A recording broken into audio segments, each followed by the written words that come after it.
Okubikkulirwa essula 12 olunyiriri olusooka okutuuka ku lusembayo.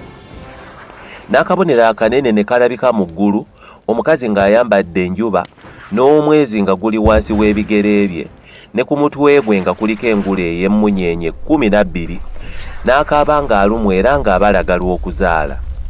Ne walabika akabonero akalala mu ggulu, era laba ng'ogusota ogumyufu ogunene ogulina emitwe 7 n'amayembe 10, ne ku mitwe gyagwo engule 7. N'omukira gwagwo ne guwalula ekitundu eky'okusatu eky'emmunyeenye ez'omu ggulu, ne guzisuula ku nsi.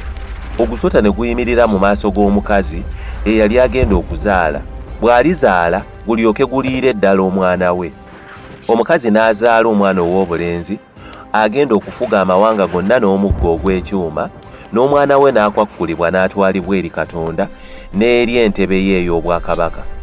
N'omukazi n'adduka n'atuuka mu ddungu gye yalina ekifo ekyateekebwateekebwa Katonda balyoke bamuliisize ng'eyo ennaku 1260. Ne wabaawo olutalo mu ggulu, Mikayiri ne bamalayika be ne balwananga n'Ogusota.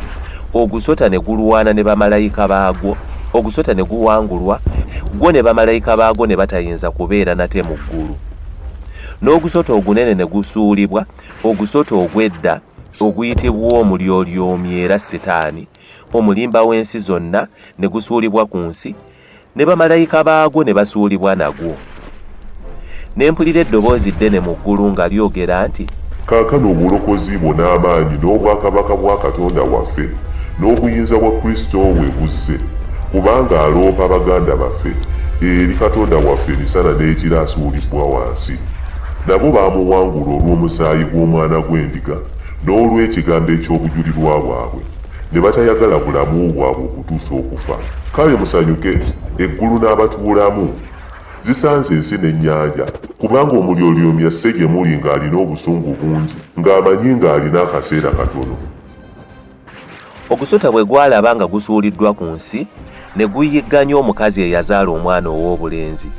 Omukazi n'aweebwa ebiwaawaatiro 2 ebinene ng'eby'empungu okubuuka okuva eri ogusota okugenda mu ddungu mu kifo kye, gy'anaaliisibwa ekiseera n'ebiseera n'ekitundu ky'ekiseera. N'ogusota ne guwandula okuva mu kamwa kaagwo amazzi amangi ng'ag'omugga, gagoberera omukazi gamutwale.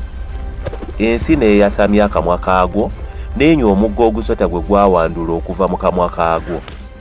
Ogusota ne gusunguwalira omukazi, ne gugenda okulwana n'ab'omu zzadde lye abaasigalawo abakwata ebiragiro bya Katonda era abalina obujulirwa bwa Yesu.